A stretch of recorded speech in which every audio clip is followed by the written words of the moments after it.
Hello, everyone. This is Gary London, and I have with me my colleague and friend and former professor, I guess, professor emeritus at USD, University of San Diego, Norm Miller. How you doing, Norm? Hey Gary, happy to be here. So this video started as a conversation, I guess, text and then email, ultimately a phone call that we were having over the last couple of weeks on transportation and autonomous automobiles and their implication on real estate development, land use, and all of that. And we thought that we would sort of record our thoughts because there's some very significant sort of outgrowths that will arrive on our sort of doorstep over the next few years as a result of the changing technology in transportation. Maybe I'll just start it out this way because I saw this snippet on the news this morning, Norm, where a Waymo robotaxi with a passenger aboard unexpectedly drove right into the middle of an apparent police standoff in downtown Los Angeles last week. So essentially, the cops were at 3:40 in the morning were chasing a robber. It was a dangerous situation, and most of the lanes were blocked off, but one was moving. So the Waymo moved into the moving and just sort of went right past the crime scene in a way where a real car may not have. Everything turned out just fine, and Waymo suggested afterward that they're going to make their adjustments. But that's just the point: is that as we sort of enter this era of autonomous automobiles, there's sort of I don't know if it's conspiratorial or just human nature, but there are questions relating to how reliable and safe these vehicles will be. And so maybe we should tackle that first and then get on to the land use and sort of real estate implications of all this. I'll also add that both you and I own and have driven for many years Teslas. And while I haven't bought it yet, this month Tesla has giving me for free for actually over a month their full self-driving capability, essentially their autonomous vehicle capability, which friends of mine have actually purchased or they lease at $100 a month, and I haven't bothered to do that for reasons that I'll get into. But I have been experimenting with it, and I will tell you, it's bulletproof. I mean, it is really good. And if it's the promise of the future being you can be in a vehicle, but nobody really needs to drive it, which is the idea behind the Waymo taxis in places like San Francisco and ultimately here in San Diego. It's going to be kind of a big deal. Maybe as big a deal as the transition in I guess what 1908 between horse-drawn carriage and the introduction of the Model T Ford back in the day. I think it's pretty important. Do you agree? Well, I agree. You touched on several points. One is how safe are these autonomous driven cars? They're already 10 times safer than humans. The problem is that we hold them to a higher standard. And Yeah. it's, a human can make a mistake and they're not allowed to make any mistakes. Now, in that incident that Waymo drove through an intersection that was blocked off because the one lane was moving, nobody was hurt. So that But a cat was killed in San Francisco a couple of weeks ago, and it wasn't just an ordinary cat. It was like the neighborhood mascot cat, as it's if a going, human couldn't do that. it's going to take a million iterations to get all the possible circumstances that we can throw at these autonomous cars to get it from being 10 times safer than us to being 100 times safer than us. But that's the standard. It's an irrational standard. It was probably the Um, same standard that applied when cars were introduced on the roads back in the day. People were concerned as to whether they were safe or not. I mean, that absolutely was the case. yeah. You raised another point. I lost my Well, train. let me move on as Yeah. you're thinking about it. So here in San Diego, where you and I reside, one of the councilmen introduced, I don't know if it was a resolution or just raised it to the media, but essentially has promised pushback on the introduction of the Waymo robotaxi in San Diego. And on one level, that's understandable. I mean, politicians represent their constituency and their donors, and a Democratic politician's main donor, in many cases, are the unions, and the unions that run the taxis and have people that are driving them. So one expects this kind of pushback. It's interesting, though, that I guess the question I ask is why bother?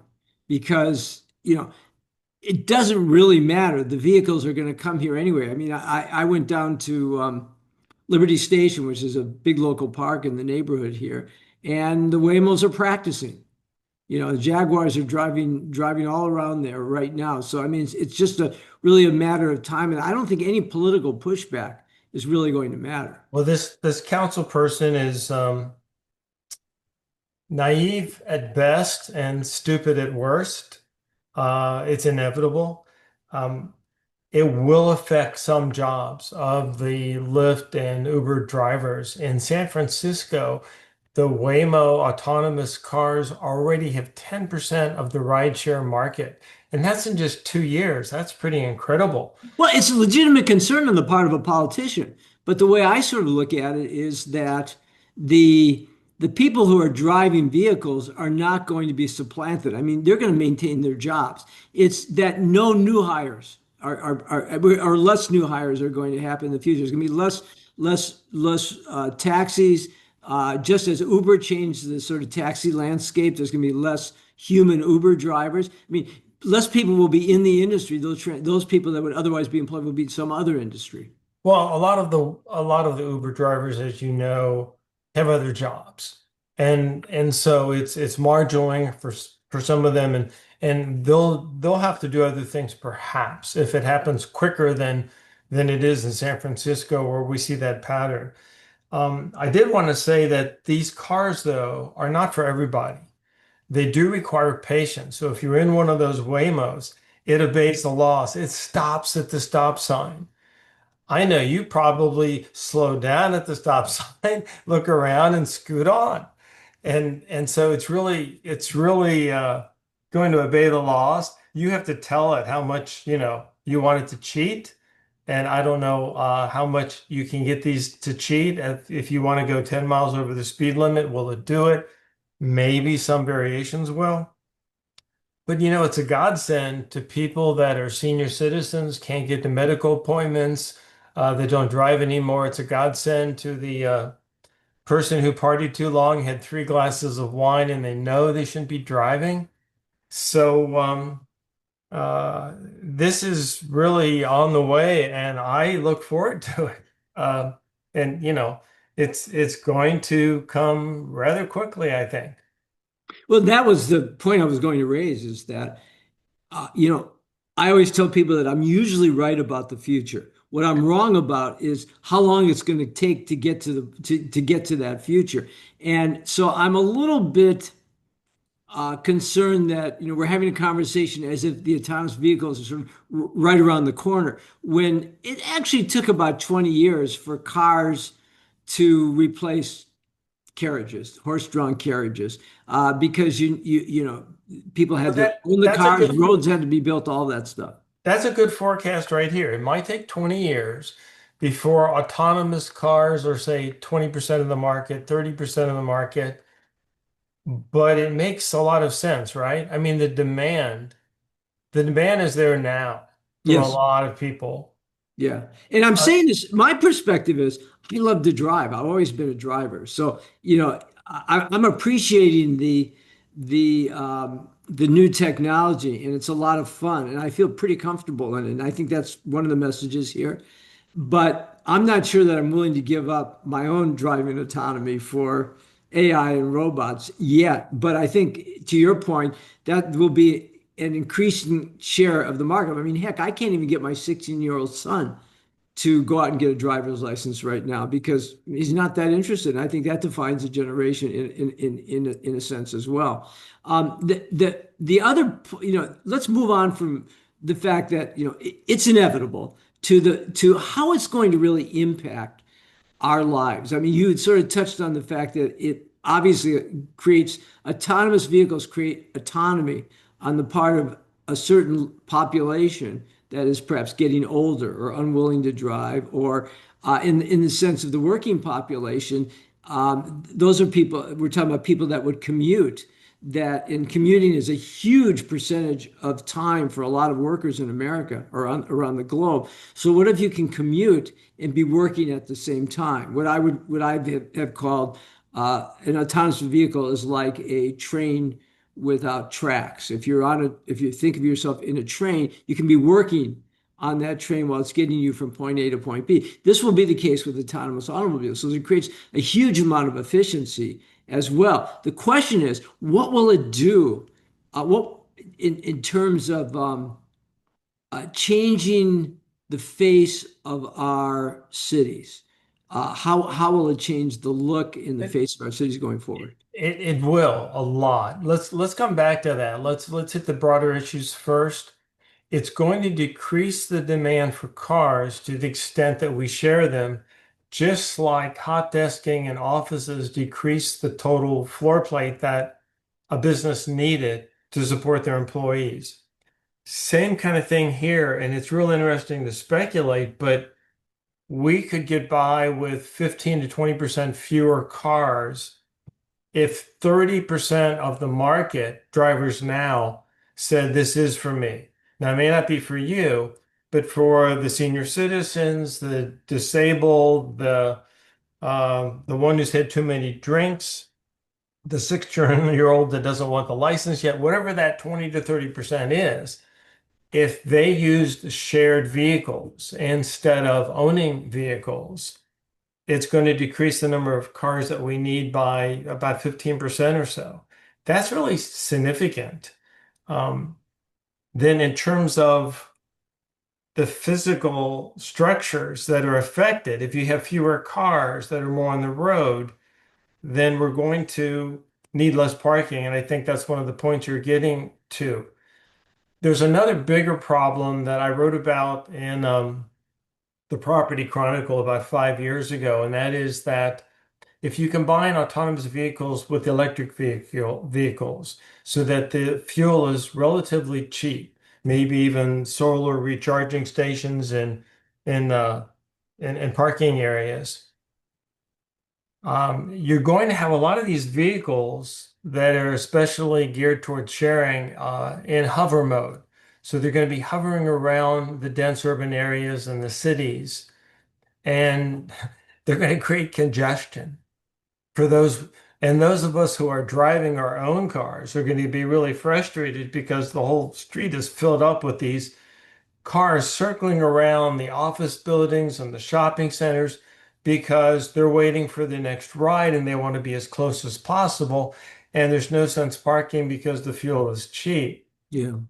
They're going to fill our roads if the cities don't impose a zone tax of some sort. Yeah. Now, if you've been to Singapore, you've seen this. You get into a certain urban area and they charge you $7 if you cross into that zone. And we need something like that, or we're going to have an urban congestion problem.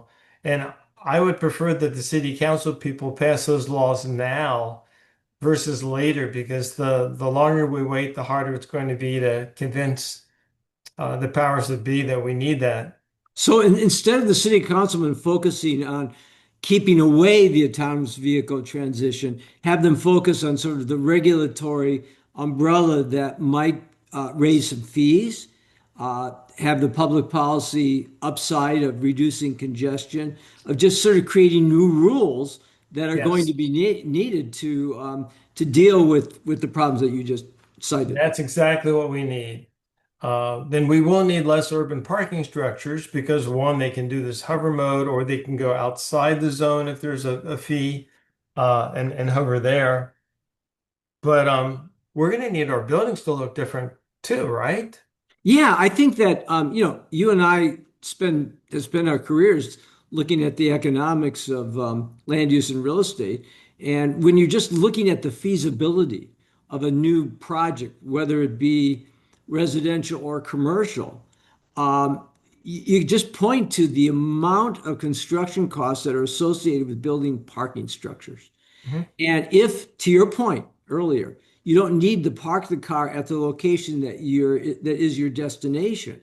If that car can move on to either pick up another rider or go back to your home if you happen to own the vehicle still, then you don't need to park it. And if you don't need to park it, you don't need the structure. And if you don't need the structure, you reduce the cost of that building. And that might be a really profound implication of autonomous vehicles going forward, because the real challenge in today's environment with the compression, for instance, of office demand, because of sort of the COVID and the post-COVID environment, where we not all of us need to be working in an office environment all of the time.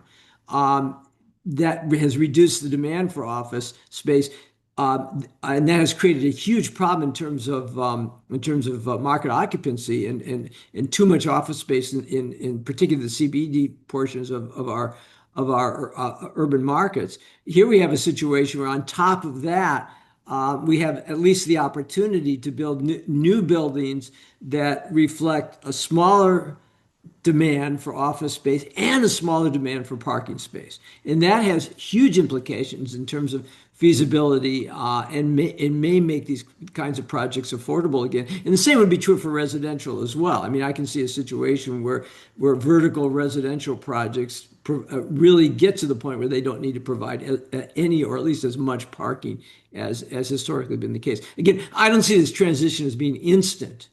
I can hear the voice of my partner Nathan Motor in my ear right now, telling me, "You're crazy, Gary. We're always going to need parking," and he's right. But maybe we need less of it. Maybe we need it in a different way. Oh, but 20 years is a reasonable horizon for the prediction, and it applies to residential and single family homes as well. Of course, in California, a lot of people use their garages for storage. Guilty as charged. Yeah, but we really won't need them for cars because the ownership rate's going to go down. Over 50 years, I suspect the ownership rate of cars is going to go down to half, that people will start getting used to it. We also don't need as many gas stations because you'll charge at home. We'll have more electric vehicles that are also autonomous, or we won't have them at all. And they won't be stopping in gas stations. They'll swap out batteries or charge overnight or whatever. Um, we also are going to need huge drop-off lanes. So right now, look at your typical office building or big hotel. Think of the Hilton downtown. You can go through the drop-off area or you can go into the garage. And so you have a big, huge garage there, and a lot of cars are going there, queuing up, waiting for their ticket to get in.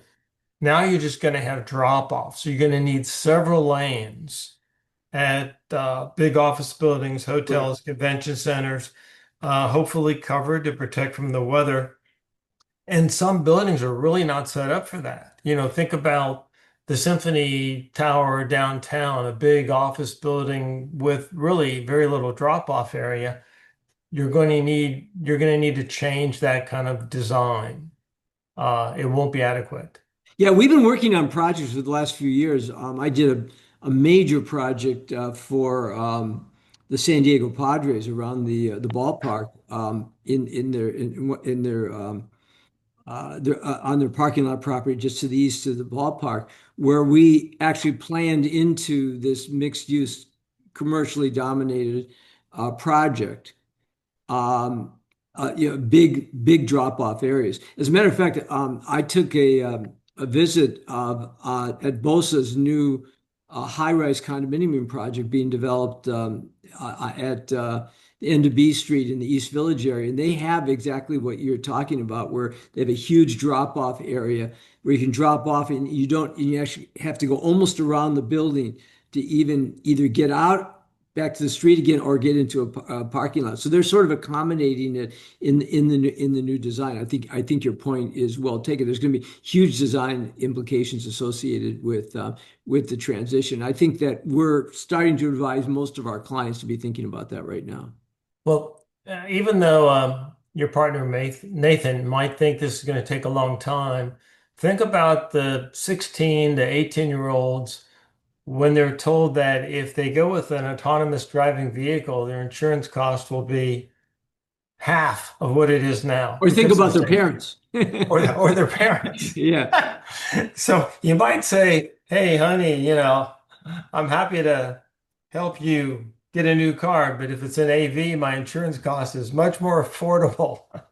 So I'm sure at this point he'd prefer a new guitar versus a car. That's where the value system yeah. has turned to this All point. right. So what are we going to do with all these extra gas stations? Well, I originally thought that they would, sort of transition into electric charging places, but Elon Musk, we can diss him in a different video, but for all the dissing that that this conversation might invite about him, the smart thing that he's been doing is locating his electronic charging stations, which is going to be the standard in America for all vehicles. I also own a Rivian, and I can charge my Rivian with an adjustable platform into a Tesla charger now. The smart thing he's done is he's put them in shopping centers, in places where people can plug in and then go to get a cup of coffee or go shop or do something. And the other interesting thing is it doesn't even take longer really to charge up an electric vehicle anymore at his vehicle station. Maybe 5 or 10 minutes longer than, but hardly at all. So that would be the reason. And hotels Yes. and the better wineries. Well, and the thing is, so at destinations, yeah. So the thing is, what happens to gas stations, and what's going to happen to gas stations, I think, is what has always happened to gas stations. I mean, we've done tons of redevelopment projects in, for instance, downtown San Diego, where it seemed at one point that every other block was a gas station. We've had to dig up the dirty ground associated with gas residual, and we built buildings on top of them. So I think gas stations are basically going to eventually go away and become more scarce over the coming decades. We're going to build something else on these places. Right. I Yeah. think so too. Yeah, and the other thing is, as big an auto guy as I am, and I love to drive, and I've loved the vehicles I've had over the years. I've also recognized that the last thing we need is to be building more roads, particularly more freeways. Building freeways is sort of like the Parkinson's law of transportation. If you build them, cars will come to fill them. And if you don't build them, we find alternatives. And so one of the implications of autonomous automobiles is not just that the cars are autonomous, but eventually the networking will be connected. So the cars will be talking to each other. That's sort of the next stage, in autonomy that might be a little bit longer, down the road. But eventually we're going to see vehicles in what we view now as congested situations, but they're actually 6 inches from each other going 60 miles an hour. So there's a huge amount of more efficiency that will be associated with the very roads that we have today. We don't have to build more roads. So I, that's another implication. I think it'll happen very soon that they'll have to standardize the communication between the cars and the network at any time. And they might even start designing the cars to link up with one another so you can get into let's think of it as the car Congo line Yeah, for the highway. yeah. And you're right, humans break unevenly. So we get this caterpillar effect of slowing down and starting up, and that really slows up traffic. But by the way, one of the real utilities, which I always use on both my Rivian and my Tesla when I'm on the freeway, if it's congested, I put it in semi-autonomous mode. In other Mhm. words, cruise control that stays in the lane. And because the most stressful thing you can experience is congestion when you're driving. And, Right. the fact, and if we go to the next level, fully autonomous, where you can actually be occupied doing something else and you don't have to pay attention, that takes it up to a whole nother level. But that leads to the next question, which is, what are the land use implications of all this? In my view, and I'll just start the conversation here, is that it invites much more horizontal development than vertical development, which is sort of against the trends that we've been seeing in urban places over the last few decades. There's a trend towards urbanization and creating efficiency and so forth, which is indisputable. But the question becomes, with the town's vehicles, a train without tracks, people being able to work while they're moving, does that invite the opportunity for people to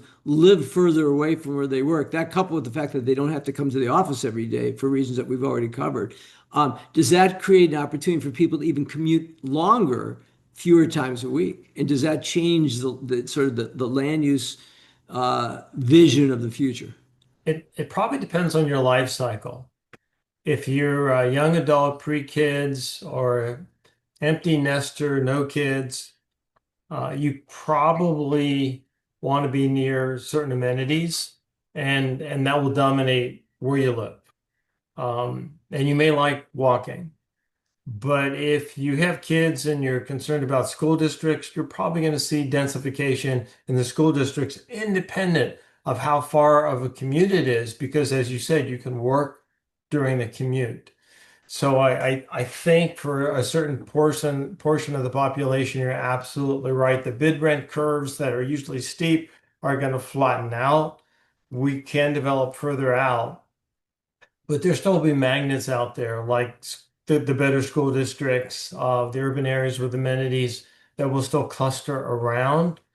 Um, but we probably will flatten out somewhat. Yes. Yeah. Well, I mean, I'm thinking while you're talking, I'm thinking about what I often talk about, which is that huge congested commute here in San Diego County of people who have opted to move their families in less expensive housing in southern Riverside County, but they move themselves daily commuting to their Yeah. jobs in San Diego. It creates a huge amount of congestion. On the I-15 corridor alone, there's 47,000 vehicles that do this north and south daily. And SANDAG, the San Diego Association of Governments Transportation People, project that that could almost triple over the next decade or so, which is just almost unfathomable, but not so unfathomable if you're not actually driving the car. So it actually could, what we're talking, this technology could actually produce a propensity for the lifestyle that a lot of families either desire or have to fulfill because of the cost of housing further out from the urban areas. So I see that as a real potential implication. That's why I think that we're going to see some flattening here. I think that's a good point. I think that's already happening a little bit in Austin. They're moving to San Antonio. From Denver, they're moving to Colorado Springs. Orlando, they're moving to Lakeland. And so I think that that type of trend will continue where you'll move the family farther out and perhaps work in an urban area. Of course, we're seeing more remote work become permanent. And so that flattening out is probably continuing from a number of factors. The autonomous vehicles, the work from home, that's probably going to continue.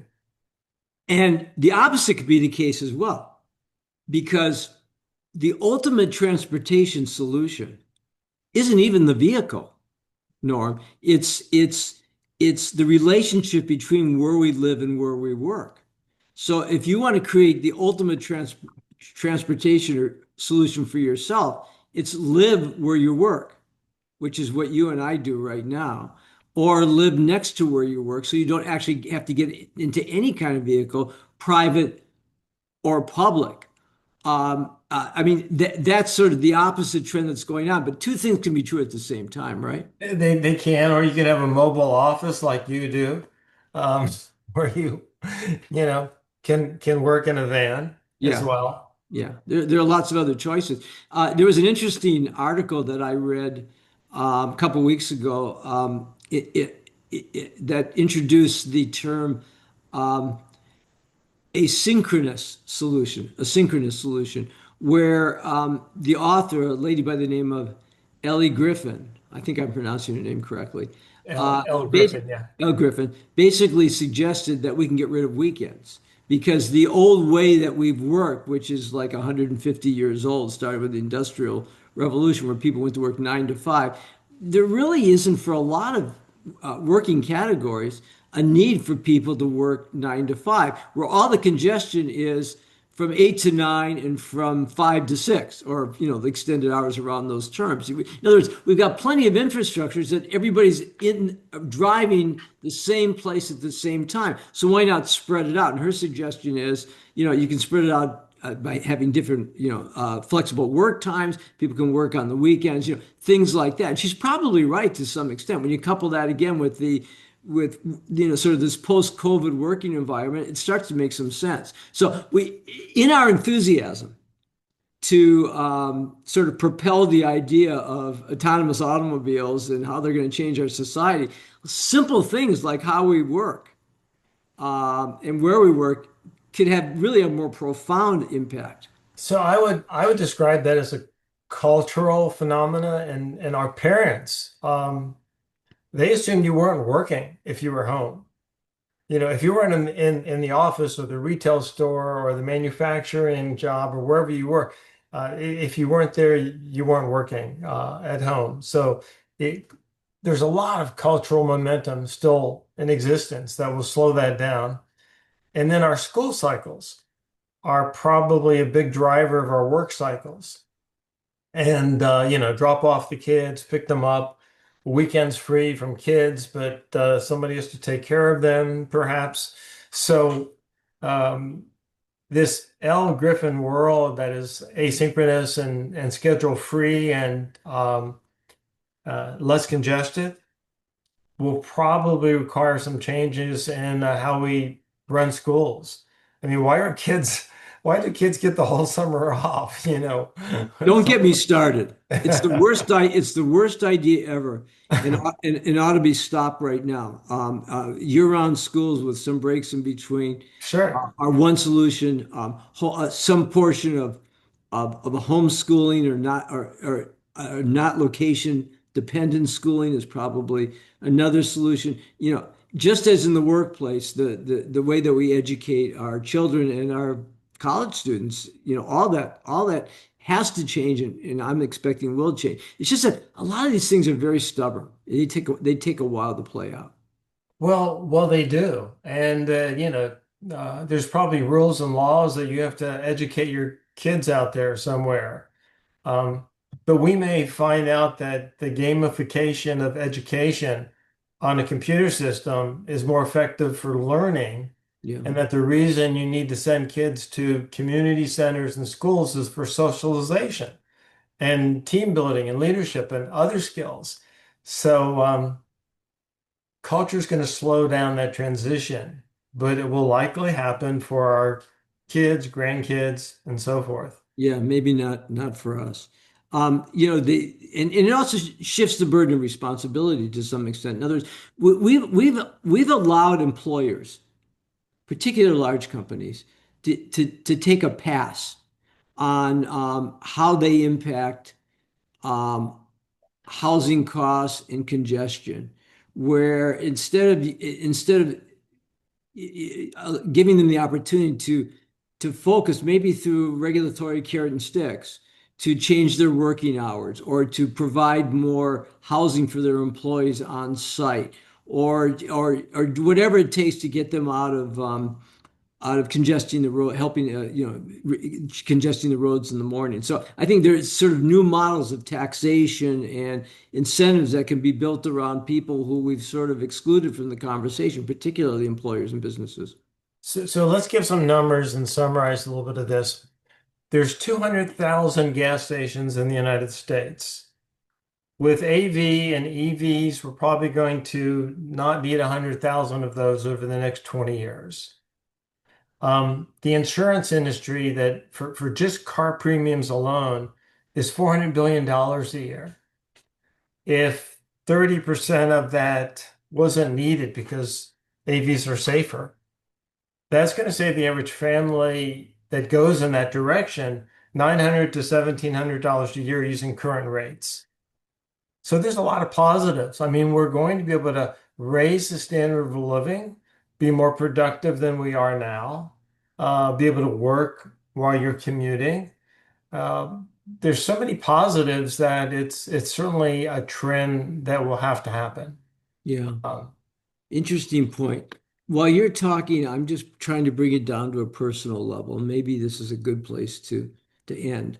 While I'm talking to you, I am working in my ADU behind my house, and I've been doing this for a long time. And well, I miss the office. I miss hanging around the guys, and that's a whole nother conversation. My flexibility and my efficiency and all that has certainly increased. In front of my house, there are three vehicles that I own, and I'm not counting all the bicycles underneath me in the garage. By the way, you're the reason why the ratio in the US is 1.2 vehicles per driver Yeah. is because of people like you. Yeah, and what's worse is that those vehicles are parked right now. They're not being used. And Yes. I had a version of this conversation with my same 16-year-old son the other day. And I just mentioned the fact that 90% of the time, three vehicles that I'm making car payments on are sitting in front of the house not being used. And that's a broken model. I mean, I like the vehicles, but there's no point in it. I mean, the point is that I could very well get along with, one functional vehicle. And if my wife is driving that somewhere, I can call up an Uber, whether it's autonomous or not. And that's the world that we need to transition to, I think. Well, okay, and we live in a city that's somewhat car dependent, but Yes. when I lived in Chicago, I actually did get rid of one of my cars. And my wife and I got by with one car, and we only used it on weekends. And if you live in Manhattan, you might not even have a car at all. You just get on the subway or walk or take It's Uber too there too. it's too expensive to park. It's not worth it. Yeah. You made a point earlier in our preparatory conversation to this, which was that in places like New York, the apartments and the homes that people occupy are actually smaller. So people do have a higher propensity to go to the office. But the Yes. point here is that they have other ways to get to the office other than a vehicle because they sort of have to. So the point of this whole conversation is not that we're against public transportation, not that we're against cars. It's just that that there's a lot of inefficiencies that we can sort of measure in economics, and there's a lot of cultural changes that are going on, which will change our habits, change the economics of transportation. There are a lot of implications in this transportation centric conversation that we're having that impact our lifestyle, our culture, our real estate, our land use. There's just a lot tied up into this discussion. And the theme ought to be past is not prologue. We really have to look to a different future as a result of all these technologies that we're seeing. I think it's exciting. I'm ready for the autonomous cars. I'm ready for the Uber on occasion. If I lived closer to the urban core, I probably would give up a car.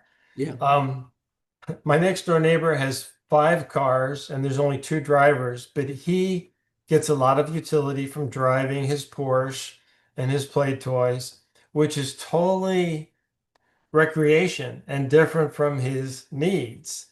But for the bulk of the population out there, yeah, we will need fewer cars just like we need fewer office desk in the future. But I'm not giving up my bicycles. It's okay. They don't take up too much storage space. That's all That- right. That's true. Thank you, Norm. Appreciate this conversation once again. And happy birthday, by the way, I guess to both of us. We're getting old.